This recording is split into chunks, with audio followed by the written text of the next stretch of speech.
El colofó d'aquella temporada va ser un amistós disputat a Sabadell el 14 d'agost de 1912.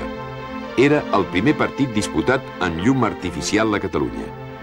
Va guanyar el Barcelona per 8-2. 3 dels 8 gols els va marcar un jove de 15 anys nascut a Filipines, Paulino Alcántara. Natural de Iloilo, va arribar amb la seva família a Barcelona quan tenia 3 anys i va iniciar la seva carrera esportiva a l'universitari. L'any 1912 va debutar amb el Barcelona amb un rendiment extraordinari.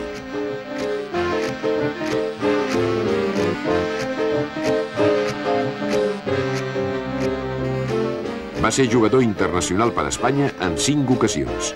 Alcántara continua sent el màxim golejador blaugrana de tots els temps. 356 gols aconseguits en 357 partits. Quan va deixar el futbol, es va llicenciar en Medicina i l'any 1951 va ser seleccionador espanyol de futbol.